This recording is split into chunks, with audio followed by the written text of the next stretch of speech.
Good evening. The time is now 7 o'clock p.m. It is Thursday, April the 18th, and we are going to convene into a regular city council meeting. The Pledge of Allegiance, the invocation today will be led by Mr. Darrell Bailey, the American Pledge by Councilwoman DeKaiser, and the Texas Pledge by none other than Councilmember Garavay. Please rise. Oh, Heavenly Father, we come to you right now, Father. Just want to thank you for everything that you're doing in this amazing city, Father. I pray for the city councilman and city council lady, Father. Give them wisdom, Father, on making those decisions, Father, that's so much needed. You're doing such a great job. So we say thank you, Lord. Continue to do what you're doing. We love you. Ask you to bless our city, our churches, our police, and our schools. We need you desperately, Lord. Have your way. In Jesus' name I pray. Amen. To the flag of the United States of America, to the republic for which it stands, one nation, under God, indivisible, with liberty and justice for all. I pledge allegiance to thee, Texas, one state, under God, one and indivisible. Thank you, Darrell. I appreciate it. Darrell's with First United Methodist Church and also represents Together for Alvin, a group of local pastors that come together for the betterment of Alvin's. Thank you, Darrell, for being here. Thank you for your blessings. All right, moving on. Public comment. I do believe we've got one public comment for this evening. Ashley Davis. Miss Ashley, if you'd like to come forward, state your name and your social security number, please. Is there a proclamation or no? There is. Oh, do you want to do the proclamation? Sorry. I'm sorry, I did jump ahead. Sorry. Proclamation for crime. I'm just so excited to hear from you. Crime Victims Week. That's not what this is. That's what this is. That's for that.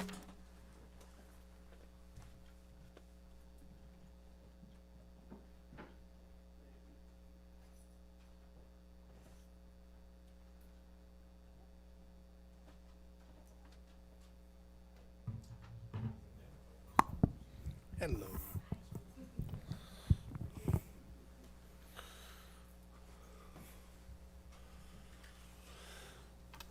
Come on, don't be shy. Anybody out on the streets? No. Okay. Figured all the troublemakers were here. That's a good point. Good point. All right. All right. We've got a proclamation to give. It says, whereas in 1981, President Reagan declared the first National Crime Victims Week, empowering crime victim advocacy in the United States in the battle for justice for those who have experienced loss from violent crimes. And whereas this week we celebrate the accomplishments of victims' rights movement and reflect on how far it has come in creating a support network of resources. And whereas National Crime Victims' Rights Week is a call to action for us to create a safe environment for crime victims to share their experiences and continue to offer support and options for life-saving services to all victims of crime.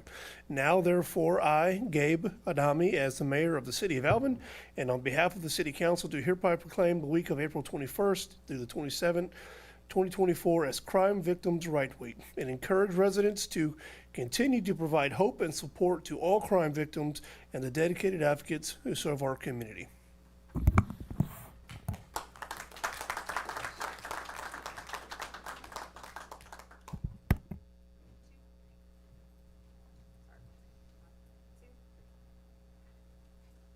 Get everybody to step back and I'll get council in the picture as well.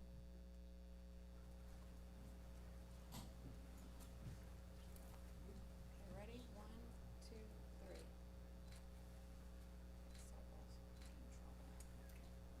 Get a little closer. 1, 2, 3.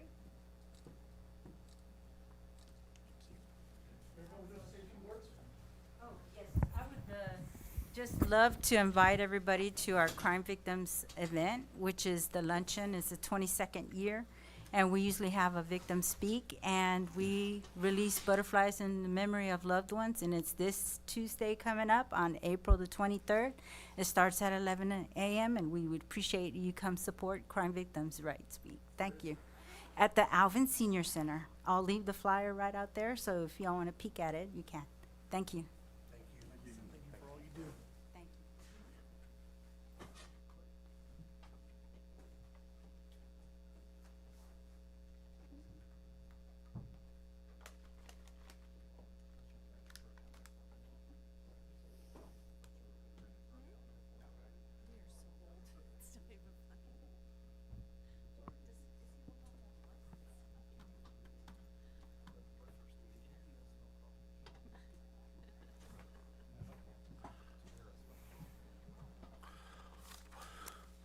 Okay. Ashley, you ready now? Okay. All right. Please state your name and social security number for the record. I'll say my name. Okay, good evening, ladies and gentlemen. I'm nervous, so bear with me. Most of you know me. I'm Ashley Davis, and I'm a citizen of Alvin. Tonight, I'd like to address an issue regarding temporary signs for garage and yard sales as outlined in Chapter 17.5-5, Section 7. I organized a citywide garage sale on the weekend of April 5th to 7th. There was more interest than I expected. We had 133 people to sign up, and 112 actually participated. To promote the event, we strategically placed 1 to 2 signs per house, depending on the location of each property. However, during the event, I heard complaints from participants that they did not have any signs. So I drove around town on both Friday and Saturday, and the signs that we had put out were now gone. From what I understand, Citizens Patrol had pulled both store-bought and handmade signs. While I appreciate the intention behind this action, I question whether it's the best use of city resources. My team and I invested over 40 hours organizing and preparing for this event, in addition to spending over $500 on signs. So if the city has any signs still, I would love to get those back, please. I now understand at this current time, city ordinances allow for 1 sign on the person's property. Typically, once you drive up to a house having a yard sale or a garage sale, you can already see it, and you don't typically need a sign at that point to let you know. While signs can be a nuisance, because I know y'all are talking about them today, especially if there are too many, I would love to see some sort of happy medium come about. Neighboring towns have implemented solutions to similar issues. And I know y'all said no to permits, but Pearland requires garage sale permits, a nominal fee, and city-approved signs. Friendswood allows yard sales during designated days, and signs are restricted to private properties with the owner's permission. Other potential solutions: limit the number of garage sales to once or twice a year, maybe even quarterly. Limit the number of signs and number of days to remove the signs. Application for a variance when organizing a citywide garage sale. Requiring the address on the signs and finding those who leave the signs out past the specified amount of days.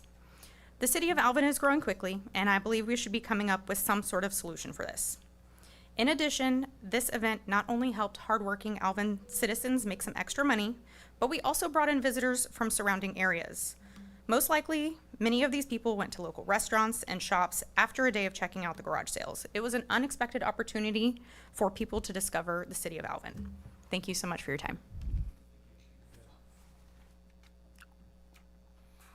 Next, the consent agenda. Starting with you, Councilman Garrett, anything you'd like to pull? No, sir. No, Mayor. No, sir. No, I'm going to pull B, item B. So can I get a motion to approve the modified consent agenda, please? Mayor, a motion to approve the modified consent agenda. Second. Please vote.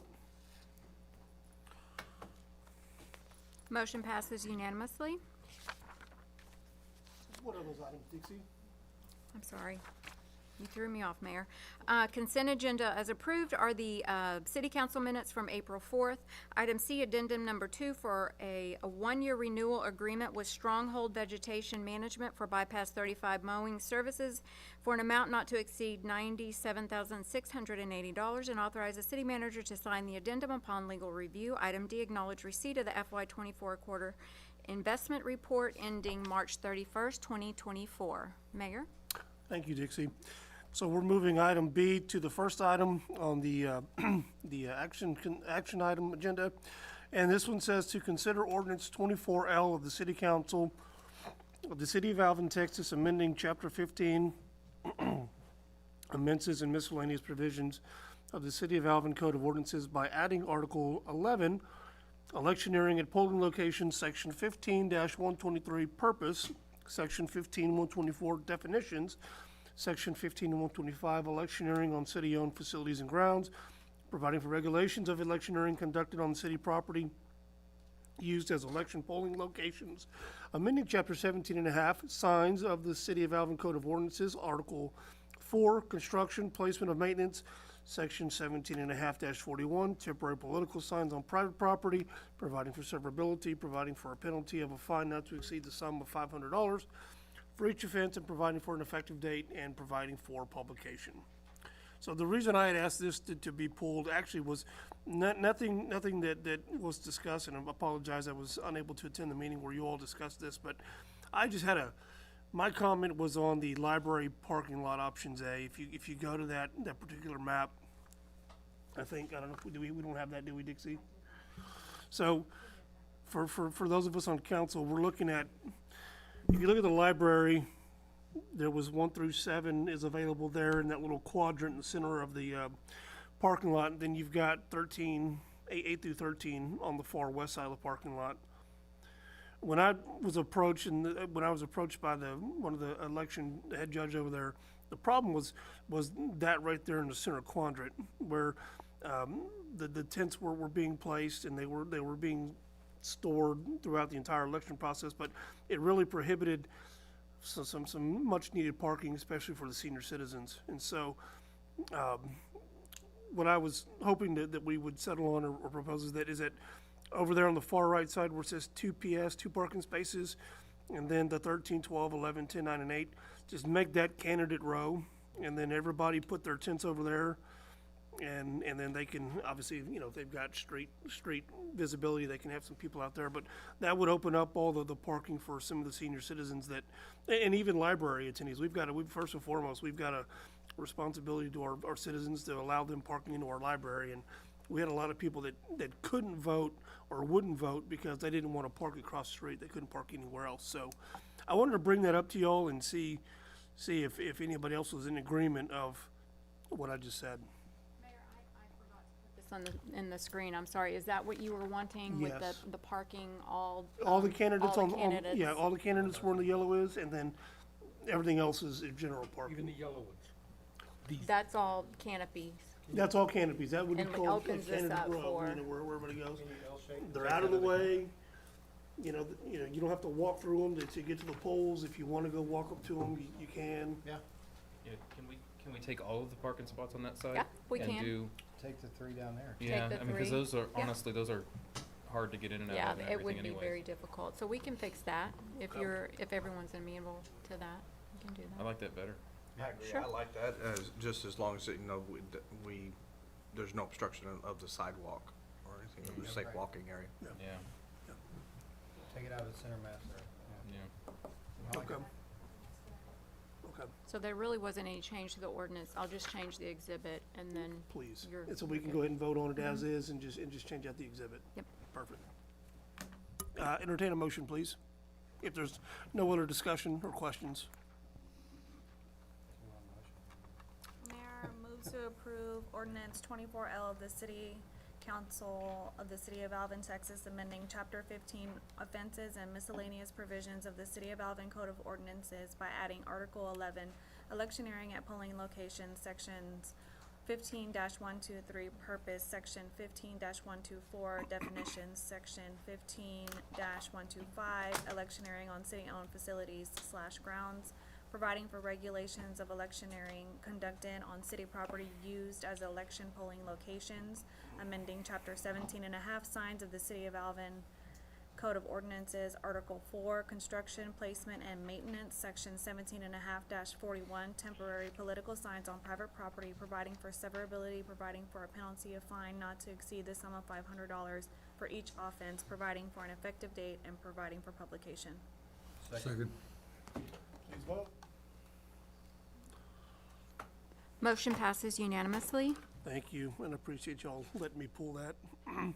Moving on to item B, presentation of the 2024 City of Alvin Strategic Planning Report and consider the adoption of the Alvin Strategic Plan. Yes, Mayor and Council, at the end of 2023, we engaged the services of Mr. Ron Cox to facilitate an update to our strategic plan. As you know, the strategic plan identifies vision elements, strategic initiatives, city council goals, and implementation plans and action steps of staff to achieve those goals. So Mr. Cox is here. He's going to present the results of the report, and we're going to ask council to consider adopting the plan. Mr. Cox.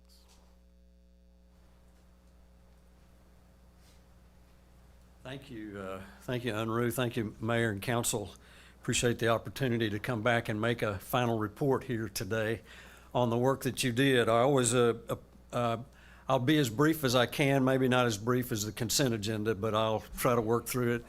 I always appreciate the work that mayor and council elected officials do in our communities all around the state or around the country. You guys are where the rubber meets the road, and so I appreciate your stepping out and doing that kind of work. And the work of the staff is always maybe behind the scenes, but always very, very important to get the things done that need to be done. And all of you work together well through the planning process, and so I wanted to acknowledge that.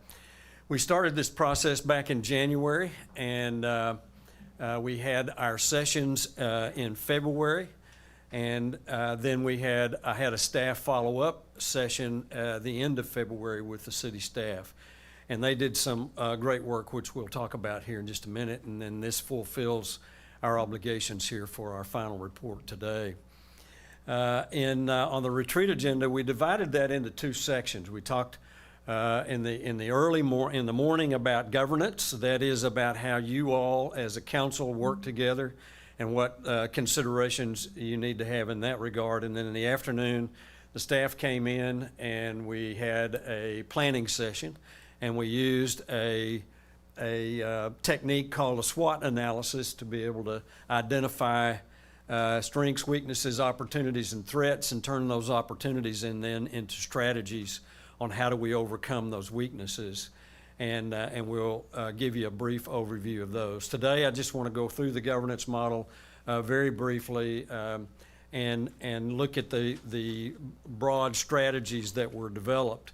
I don't know if, Dixie, if you have the implementation plan on to be able to bring up, and if you don't, that's okay. I'll just talk about it rather than look at it. But I do want you to pay particular attention to the implementation plan, and I'll visit about that in just a second.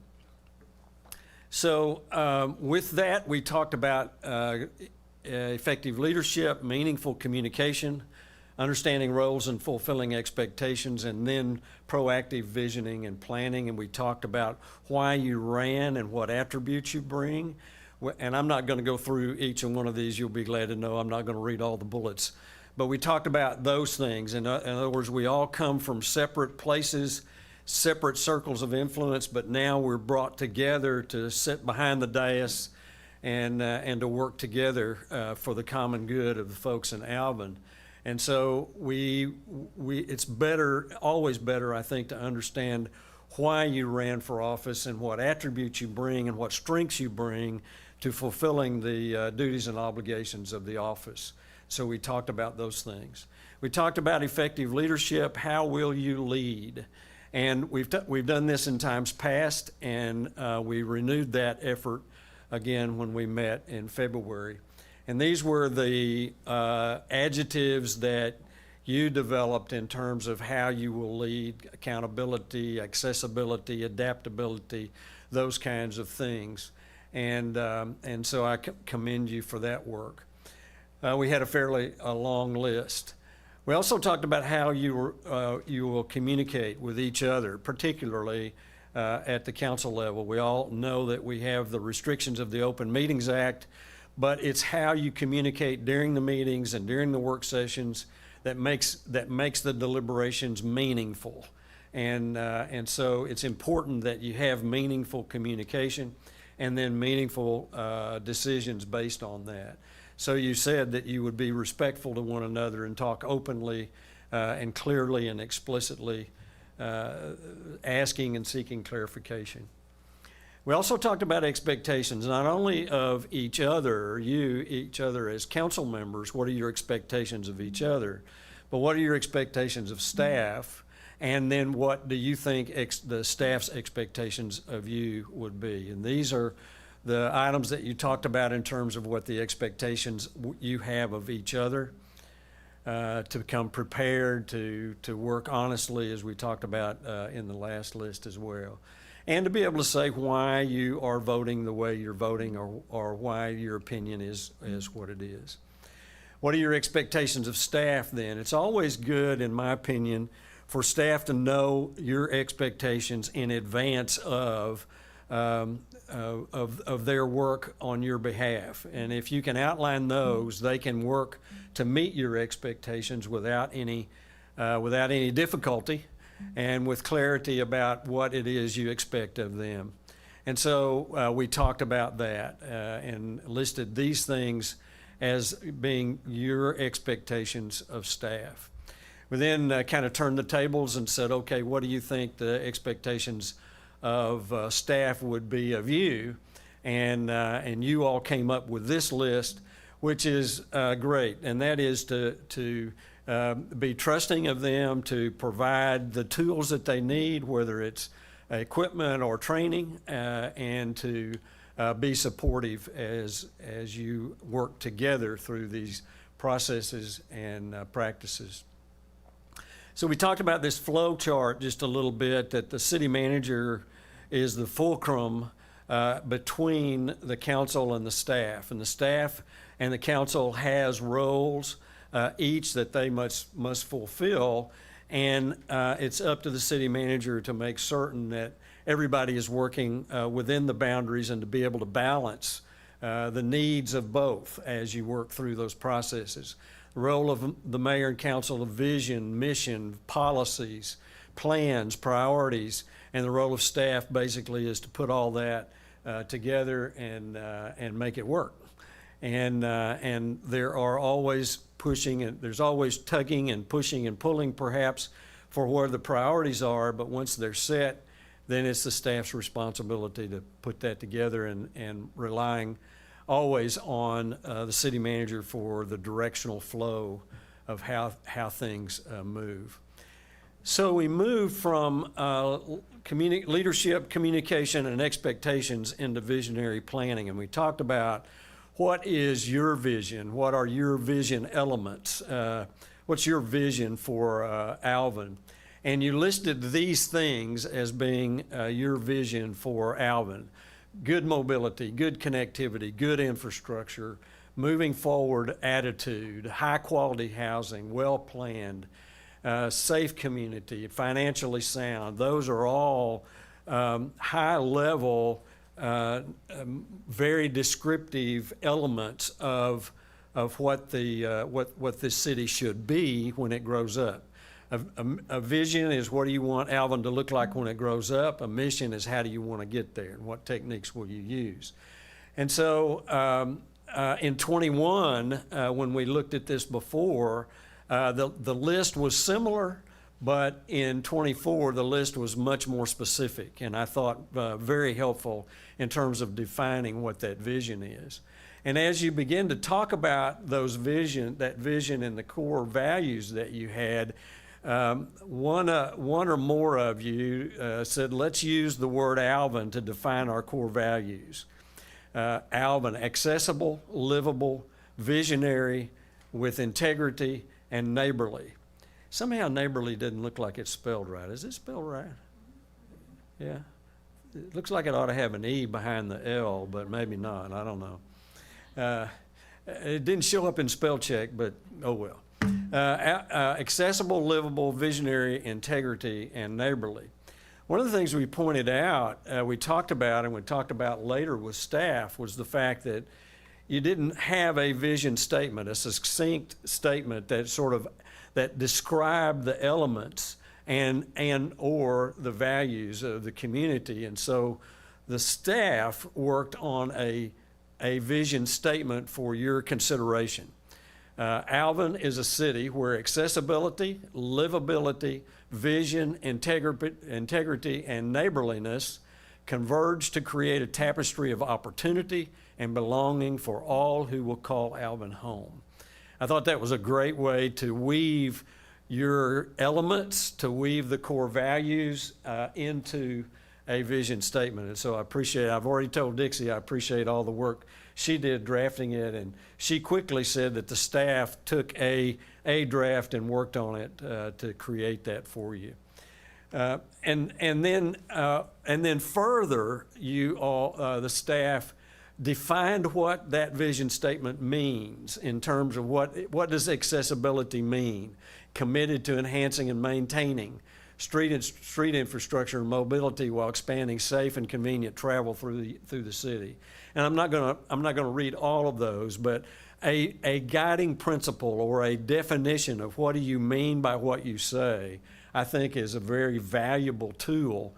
And that tool can be passed on from the council to the staff, from the staff to the department directors and all of the other city staff in order to define what the expectations are and how, what your expectations are and how they need to work together. Everyone needs to work together. So the mission statement has been around for a while, but I did ask you what your key elements to that would be in 21, a professional staff, exciting projects. And a mission statement was prepared, but it was long. So the staff then took that mission statement, took your expectations in terms of the elements of the vision, and created an updated mission statement. City of Alvin is committed to empowering our community by fostering a culture of collaboration, embracing sustainable growth, with dedication to enriching the lives of our residents through innovative governance, visionary leadership, and steadfast integrity.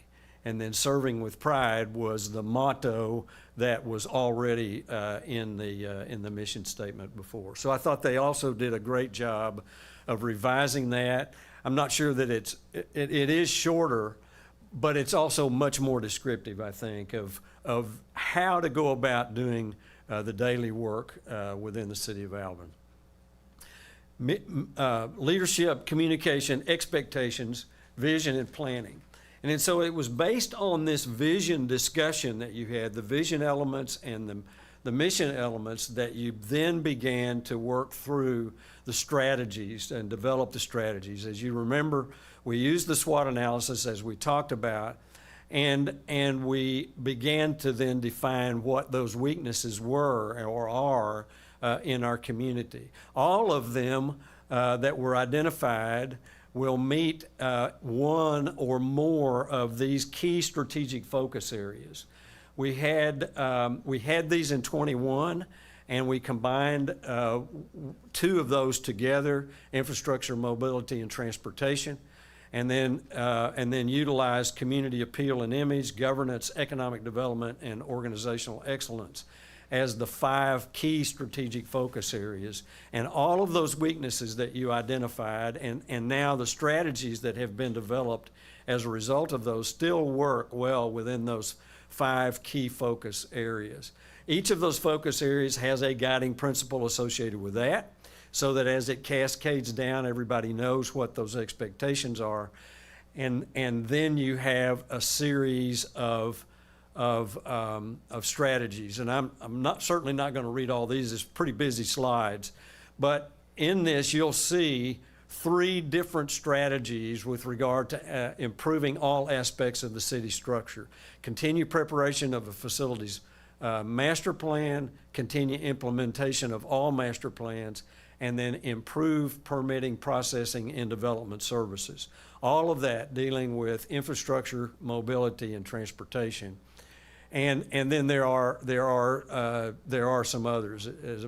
So in terms, and these were in terms of the city's infrastructure, and then the next slide is in terms of the city's mobility strategies for improving mobility and transportation, seeking alternate funding sources for street maintenance, expanding the road repair program, expanding awareness and needs and costs of maintenance, and exploring opportunities.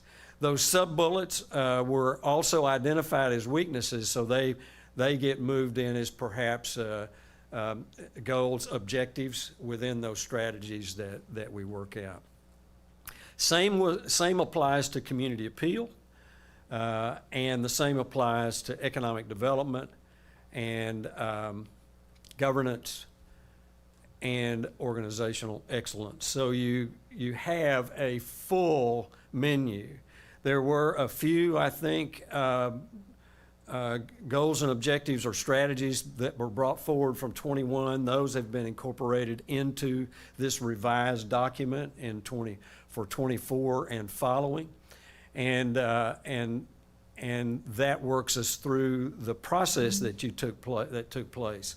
You also probably have in your packet an implementation plan, or if it hadn't been provided yet, then I know it will be. And that, we talked about rubber meeting the road, that is where the rubber meets the road. There are some very good indicators there, benchmarks, if you will, of how the staff is going to proceed with the implementation of the strategic plan. Those things you'll see in the form of reports. You'll see those in the form of agenda items. You'll see those in the form of budget items as they come forward, or work session items even as they come forward and come to you for policy decisions, all those decisions being ultimately yours on a policy level. But that implementation plan gives you the benchmarks, and in fact, it outlines the years upon which those things are planned to be implemented, 24, 25, 26, and perhaps even 27. And so that should give you a full view of everything that you all did at the planning session, and now how the staff proposes to implement those things. And so with that, Mayor and Council, I appreciate very much the opportunity to come back and see you one more time, once again. And look forward to any time that UNRU calls on me to help. I'll be glad to do that. Be glad to answer any questions you have. Otherwise, I'll give the floor back to UNRU. Anybody have any questions? No? No, Ron, we enjoyed it. Thank you so much. I think it's very, very valuable for us. Thank you. It's my pleasure. You guys did great. I always enjoy working with you all, and the camaraderie is there, the collegialism is there, the staff relationship with you all is there, and when you do that, you move forward well, and I appreciate that very much. Appreciate the opportunity. Thank you.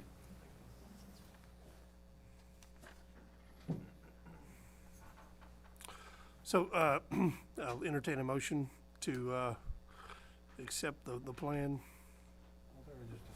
No, I guess we don't. Yeah, we don't need a in motion. We're just getting it right. My fault. It's my first meeting. Yeah, there's no action, but it's just, I thought we had to adopt it though. The adoption of the Alvin strategic Yeah, plan. consider adopt. There's just not a recommendation on the Okay. agenda commentary. So- Oh, that's my fault. That's me. Sorry about that. So I still need a Well, on my motion to- evaluation night, I know. I'm sorry. But can't we just, Yeah. next meeting, adopt it? No, you can adopt it. I just didn't type it on the agenda commentary. Yeah, it's on the Can I get a agenda. motion it's to just not- adopt the strategic plan, please? Yeah. Mayor, just a second. move to adopt the 2024 strategic plan presented by Ron Cox. Thank you. Yeah, please vote. Motion passes unanimously. Thank you. Next, we're going to discuss the old EMS building located at 309 East House Street. Ron's trying to get attention. You want Dan to present first? Or-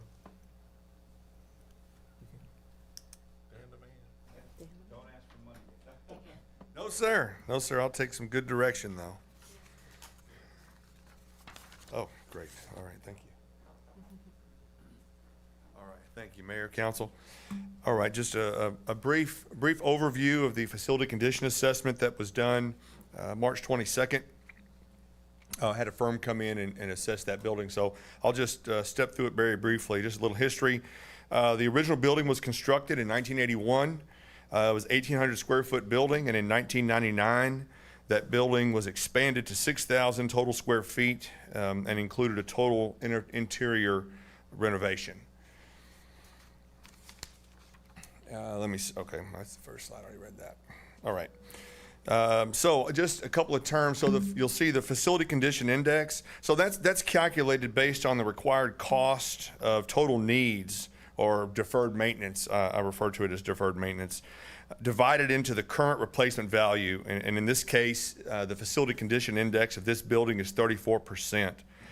Just to give a little meaning to that, the International Facility Management Association defines facility condition index as good being 0 to 5%, fair being 5 to 10%, poor being 10 to 30%, and critical greater than 30%.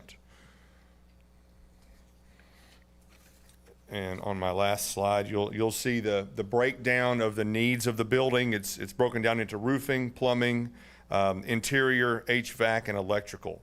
The costs that you'll see there, ADA compliance costs are not included. We would likely need an architectural barriers assessment because, again, the building was renovated in 1999 to those standards. ADA standards have changed. On the roof, that roof has been problematic for as long as I can remember. The design, it's a building within a building, and so it has a very interesting design on the roof, and it causes some water penetration, bottom line. So we had a company come out and give us a cost estimate to redesign a roof, and so they provided a quote of $200,000 to put a standing seam roof on there. That's a 50-year roof. It's one of the best you can get, so we went ahead and had a company just provide that quote for us. Not saying we have to do that. I'm saying that we will need to address this roof in the way that it's designed. But the cost that's provided is a cost to reshingle the existing and not to deal with that type of design. So just know that. But I'm happy to entertain any questions. It's currently a shingle roof? Yes, sir. Behind a parapet wall? That's correct. Yes, sir. Okay. Architectural shingle. It collects water behind that parapet there on the front and doesn't drain out correctly, so that water sits and then it begins to penetrate from there. That's correct. So we would need to do something to either take off that parapet possibly, if that would be inside the redesign on it, or just completely redo the entire Build on top. roof structure. Maybe, Roof. yeah, do another one on top, or Does that $200,000 bid include reframing at all? Or is it just overlaying what's there? No, so it would reframe everything and install a standing seam roof. They provided the design for it as well. Okay, okay. To fix that problem. That's correct. Yes, sir. and how long would the warranty be on something like that? Uh, Or lifespan, I guess you'd say? Those are typically 50-year. I'll have to look at the bid. I honestly don't remember. But they should be roughly good for 50 years before we have to redo the whole thing again? That's correct. Okay. And will we get multiple bids to check that? Oh, yes, sir. Yes, sir. Again, I did that as just so a talking point, because I didn't honestly know if that was even possible. But again, they said it was, and I asked them to take a look. Okay. How many roofers that we've had come out and look at the existing to say, hey, maybe they have a different idea how to fix it or remedy? How many roofers have looked at this? Good question, Mayor. So my tenure here as director, I can recall 2 for sure that I know of, and 1 would not touch the area that Councilmember Moore brought up about the parapet.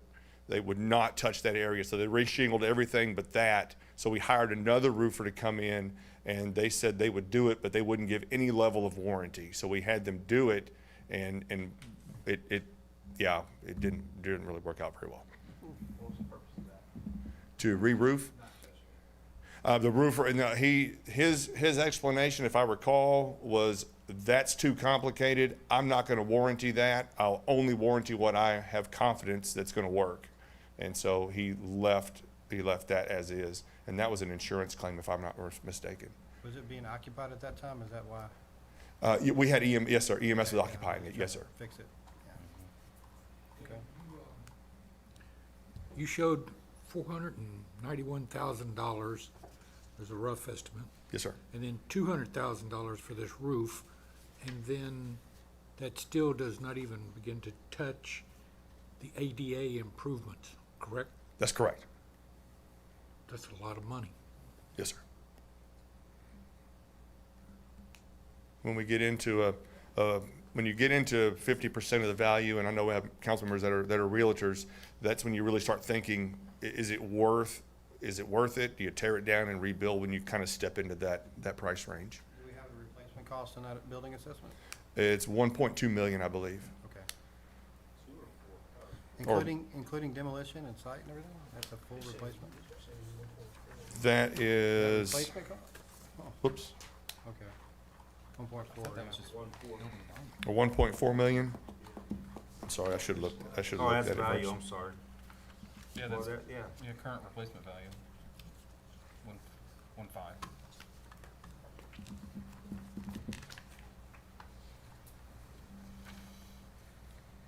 Yeah, 1.437. With the $200,000 roof, that's gonna put us right about the 50% threshold. And that's It's Less delayed, it's ADA. delayed maintenance. It's Yeah. years of maintenance we haven't done on it, Yeah. so.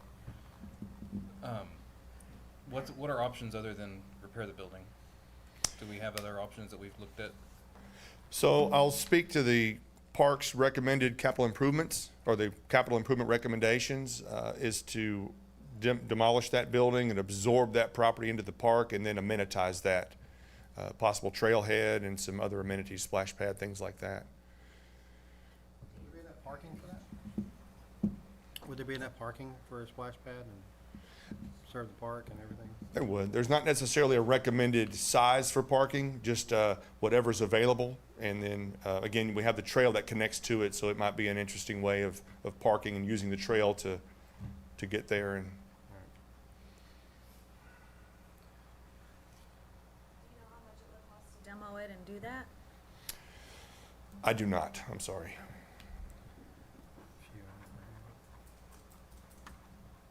You have to dig out the foundation too. Well, it would certainly be less than what it would cost to make the renovations. This is just my opinion, is that I believe a company called Cherry, they'll come out and with the precious metals in that building, sometimes it's worth their time to demo that building for that material, or that is an added value that could decrease the price of demo. But it's not going to be the cost of what it would take to. I think we need to know that number. I was asking about the like building a splash pad. Oh, certainly. So a splash pad, which is, we call it kind of a flow-through system, which is a little less expensive than the circulation system. That's about $130,000. Is that including the cost for the water?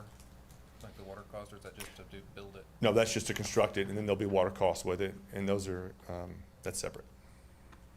Do you think it would be feasible for us to demo the building and put another one in the spot? We could, depending on what I guess the functionality and the design. But again, it's a council's pleasure, so it's, I don't know if it would be Yes. anything that we could use. I'll just Because I say know my- we're needing space at the city. And, Oh. I'm sorry, Martin. sorry, And, sorry. and I know, Dan, you talked about the cost for ADA, just that alone can extremely increase the cost for doing a remodel on something. If the city were to use that for additional, I guess, overflow if we were to remodel this building and had to relocate people, would that be considered a public building at that point? And we would have to do the ADA compliant bathrooms? Or is there a way to get around doing, enough remodel on it? At what point are we required to do the ADA bathrooms? Like, is it at 50%? so good question. My understanding is yes. And on the other side of the coin, what I experienced with walking through or working through the design of the recreation station when we were interested in changing the functionality of that building from being a building that was closed to the public to then opening to the public, talking about restrooms, the occupancy and user load of the building, that became very important. And so there is a ratio, and I'm not sure exactly how to calculate it, but there is a ratio based on that number, where you have to have so many stalls, toilets or urinals for the men's room, that type of thing, to accommodate the maximum occupancy that it could hold. So we went from like a Class B business to a Class A assembly because we were going to function that way. We were going to use the bays, which increased the square footage. And so when that happened, that triggered that particular part of the expanding of the restrooms, and that's what significantly impacted our budget. So I hope I answered your question with No, that, it did. that rambling. It did. Yeah, no, it did.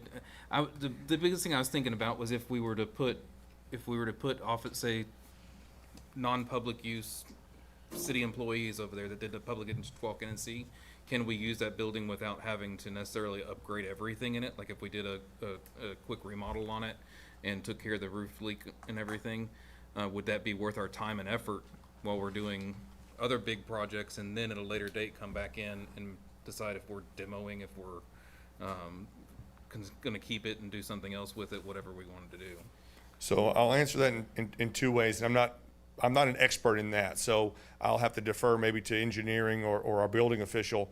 But if ADA is ADA, so if you're going to hire a person with you're going to hire a person that may have a disability, they're going to need to access that. And so the toilet has to be at a certain height, and then and that has to be a certain distance from the wall. And so we've got to meet those standards. And that's why I had mentioned about doing an architectural barriers assessment to at least find out if the current placement is still compliant.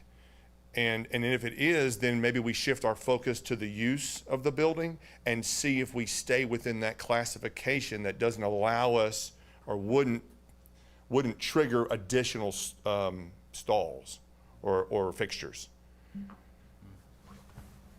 How do we determine 50%? Is it just money? Is it value? My understanding is it's building value, and that, so if it's, in this case, 1.4, Cheaper cost, and it was cheaper, then you're under 50%, you don't have to necessarily. you probably split hairs that way. I'd Yeah. probably defer to the building official for that. Okay. Good luck getting it cheaper. What, remind me, what is the deal with the plumbing? Why is it the most expensive item there on the chart? It's aged, and so the unknown is we don't know what's behind it in the wall. We don't know the condition of it behind the walls. And so that's why they had recommended do that type of lead testing. Again, because it was built in 81, renovated in 99, and we don't necessarily know the condition of those fixtures or the piping. You said the piping would have lead in it? Or They're like just copper? recommending a test, just because it was the original age of the building. So they were just recommending that be done. I would think it'd be PVC in 81. More than likely, but again, they didn't do any destructive investigation, so they're going off of just what they're. Cautionary. Yes, sir. Kind of a boilerplate. Hey, it's built in 81. Probably want to have these things taken a look at. So that was gonna be my comment, Mayor, is looking at those prices compared to the age of the building. And I'm gonna base this on my history of being inside that building, but I will also say that I have not been in that building in the past 10 years. But looking at the pictures, that's some original carpet.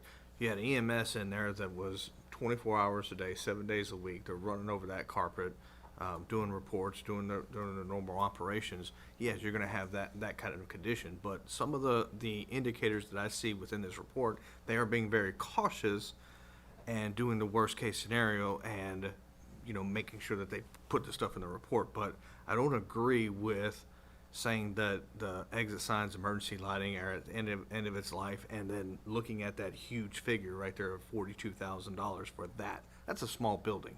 This is not a big educational occupancy or an assembly occupancy. The other part is that if we have options of this building of not making it assembly occupancy, keeping it as a Class B, as a business or other city services. I would hate to see a building or a property go all the way down when we didn't do our due diligence to actually see exactly what it would cost to actually do the repair. This is an assessment of an assumption of what the market is or what it would take a worst case scenario, kind of like building a brand new building. But let's get a contractor in there, take a look at it, give us a good estimate on replacing the roof and then going a little bit further. The other thing is, I don't kind of agree with like the electrical wiring. We got electrical wiring that's like 60 and 80 years old in some of these homes and businesses in this community as well as regionally. I do understand that there's a certain life expectancy and there's a lot of maintenance. That's why we have you doing maintenance. And that's just my opinion on this. The majority of the plumbing costs are plumbing fixtures, $83,000. So I would agree with Martin that we should get a contractor in there to see exactly what we're talking about as far as costs. So what are we what would we be having the contractor, what point would we have him get it to? Is what I would- like your idea of maybe fixing the roof and then getting it repaired enough for city office spaces. That way there's not, you know, a maximum occupancy of, you know, the public being in there, and then it triggers a requirement for multiple stalls. If we have to have one bathroom that's ADA compliant, I'm sure that's gonna be a whole lot cheaper than installing, you know, a certain number of toilets and urinals and things that are necessary for ADA compliance. So I think that, again, just getting a contractor to see exactly what would be necessary is, you know, we need that before we can make a decision. I think first we need to know what cost we're dealing with, that's for sure. And then the second thing is for us to come to an understanding of what we're gonna use the building for. So when that cost comes in and it may be high, we're gonna have to compare it to or balance it out with what are we using it for? Is it just go ahead and level it and bite the bullet and build something that's on a permanent basis? Or make repairs? Right now, the making of repairs doesn't sound that good, considering everything that's been presented to us. But I think we've got to have a cost to make some sort of educated judgment. I think we need to know maybe how many people we could get into the building if we were to use it for office space, and use the existing plumbing the way it's sitting there. Because when we start doing saw cuts and start adding in toilets and plumbing like that, it's going to get pretty expensive on the building, on it. If we have that idea, then we can have the contractor come in and tell us, hey, this is what the building's going to have to do, or we're going to have to change in the building or update in the building to get it to that point. Because I think we would take priority on needing something out of that building currently, correct, on it, because that's something we're at a point where we're needing quite a bit of. Second, we would also open it up later on down the road if we chose to do something else with it, either sell it or do whatever, and move on down that way with it. That's just my thought on it. I mean, I'd like to see what we can get done with the building. I hate getting rid of a building that's sitting there that has good bones to it, basically, but I understand it's expensive to do a lot of these, and that 50% triggers a lot of stuff to happen at that point. Let's see how far we could get with it and get things done into it. Because I know the museum was asking about it also. I believe they asked to be able to use it at a later date, and the VFW's asked to use it also for their things. And I'd hate to turn over a building that's in bad condition to anyone on it. So I want to be sure we get that. At least ACs. You know what I'm talking about when I say white box something? It's basically sheetrocked on the inside. It's ready for somebody to come in. Okay, I see it, white box. Okay, yes, sir, I understand. And put it the way they want to. There's not carpet, anything like that. And quite honestly, I hate to say it for city staff, if we were to do something like that for white boxing, we don't have to put carpet in it. They can tread on the concrete and be okay. I mean, they'd live. You know, I mean, we're looking at what, 6 to 8 months. And I know, I'm horrible. But I mean, if we were to do something like that, we don't have to go all out. We don't have to do, no AC. We don't have to do like carpet everything. We don't have to go in and paint all the walls pretty colors and everything. We can use it as an office space to get by until we have something else renovated or something like that on it. So, I mean, I'm not looking to spend Taj Mahal money on anything. So I'm hearing the general consensus, council, maybe let's get a third-party general contractor to go in there and give us an assessment and a cost estimate to get it white boxed. More detail. Yeah, Just give more I'd detail. like it white box. The roof and the mold are the two big problems I've seen in it. But it looks like no foundation issues, no exterior wall issues. Which is It's a good good thing. in some aspect, but that roof and that mold are, Yeah. those have been problems for a long time.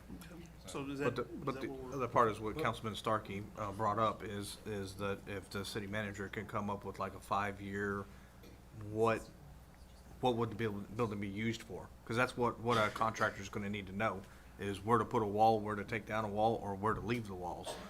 Yeah, but That if we part. white box it for temporary use, it can be done whatever with afterwards. I mean, Right. you can Cubicles. lease it, you can sell it, you can, white box is just a white box. You can add a wall here, tuck your wall down there or whatever, so that's down to your bare bones, you're gonna be basics. What if we white box it and it's gonna be used for city usage of some sort?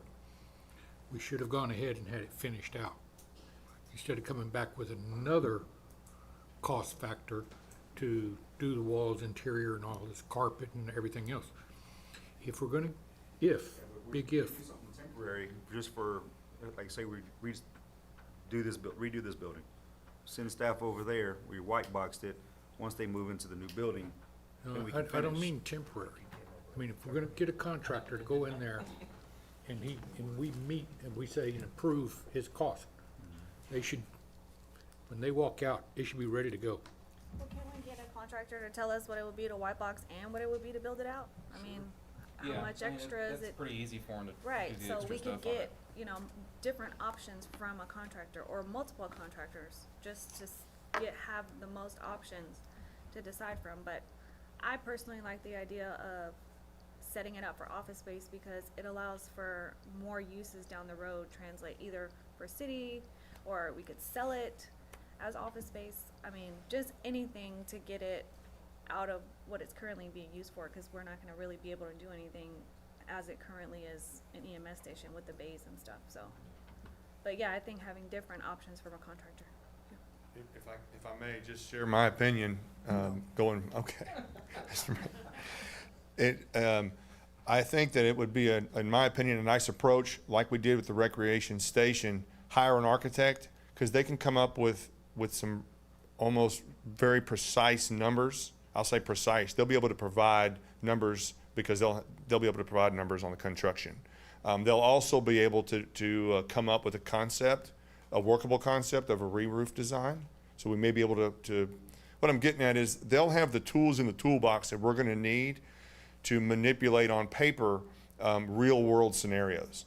And we could come back as staff to you and say, here is what we've come up with. And if we wanted to put office space in the bays and close those in, for an example, if we wanted to do that, an architect will be able to do that and make it a real world example. So that may be a nice idea, because I don't think, it would be helpful. Either way, you know, with the cost of properties, I'd like to keep the property if at all possible. I think it makes the most sense. That's a good idea, Dan. I'll give you that one. Thank you. I didn't ask for money either. Not yet. That's right. That's right. So that, Dan, it's serious, sir. it's a good idea. Is that, everybody in agreement with that? Let's bring in an architectural firm and get an idea. Megan has something to say. Then we can really Well, how whittle much is down that the gonna bids. cost, you know? Like, You know, And That's we'll be not able free. to provide the information on the ADA stalls and such like that. So it's kind of all a one-stop if you don't shop. have a plan and you don't have a concept, they're gonna give you larger numbers. So if you can provide that, yeah, it will help us really drill down the bids and shop the prices. It's a step that we would need regardless, just about on it. So, I mean, if we can cut it off and do it at the front end, that'd be better.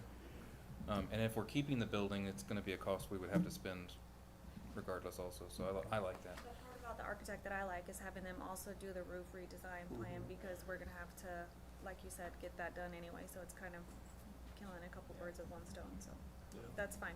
Okay. With All right.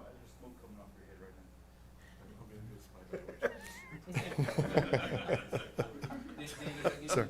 Clarification on what we're looking for on Yes, that sir. and everything? Hire an architect and provide information. There you go. That's it. Yes, sir. It's easy. Thank you, sir. Everybody good? Yes, sir. All right. Thank you, Dan. Yes, sir. Thank you. Thank you. Reports from council members. Richard? Nothing, sir. No, sir. No, Mayor. No, Mayor. I have one thing. So, I got a email from, and this is for a upcoming agenda item. This is the one? Yes, okay. I got an email from a resident, constituent, who lives on Adu Street.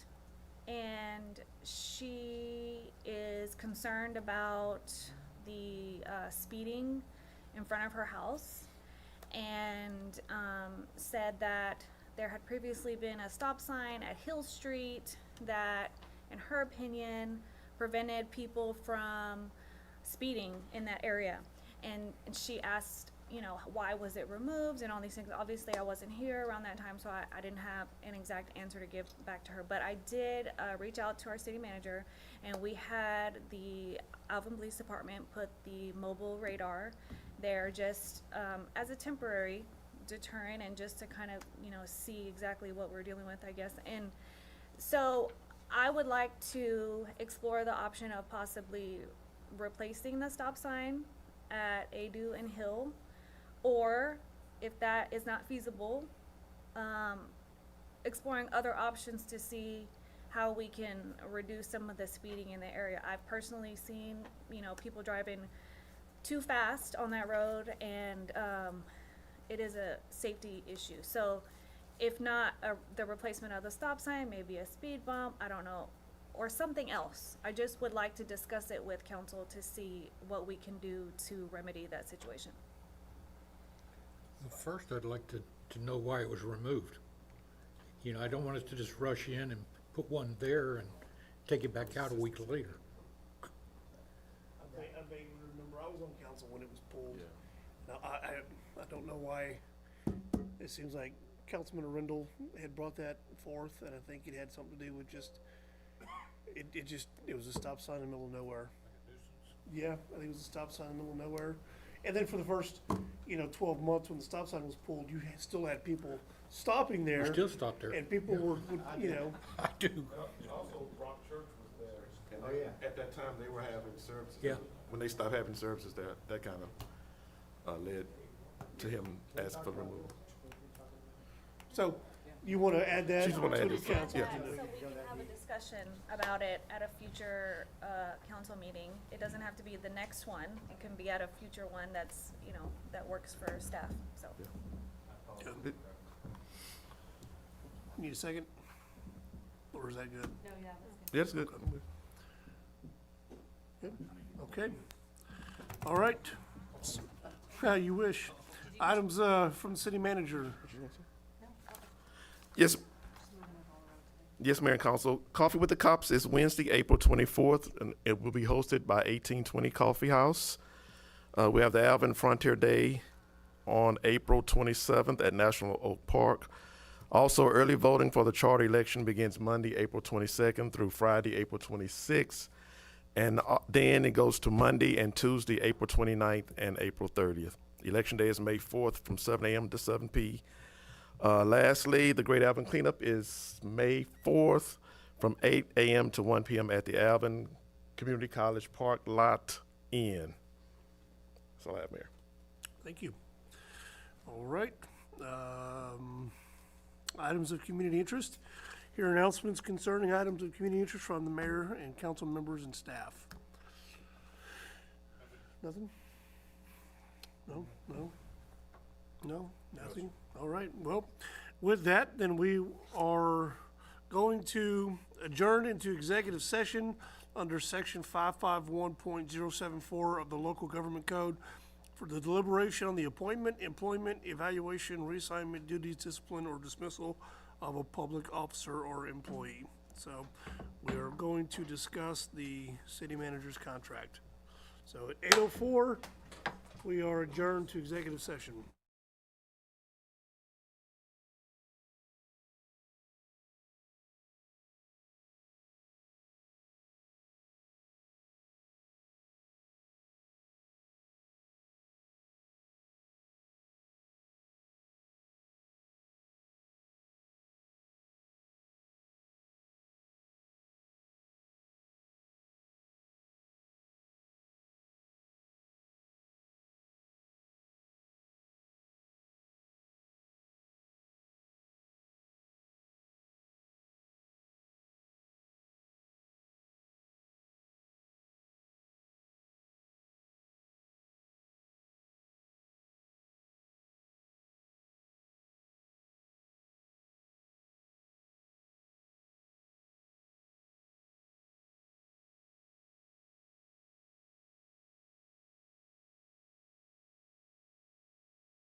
Time is 8:34. We'll reconvene into open session. Is there any business coming out of executive session?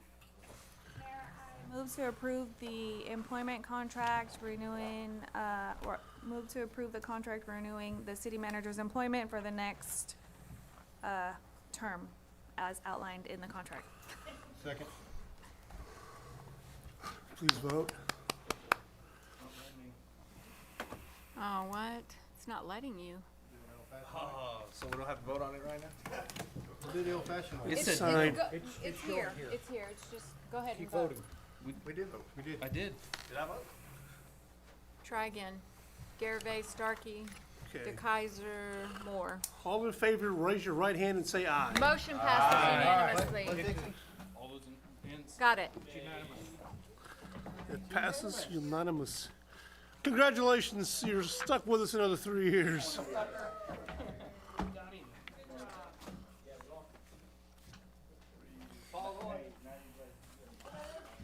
Speech. Oh, and you have to buy dinner tonight. Yeah, you do, man. You got the first round. Oh my gosh. That's bad for two of y'all to say it at the same time. Don't worry, we'll take it. Yeah, that's what I'm afraid of. I know y'all. You're welcome. You're welcome.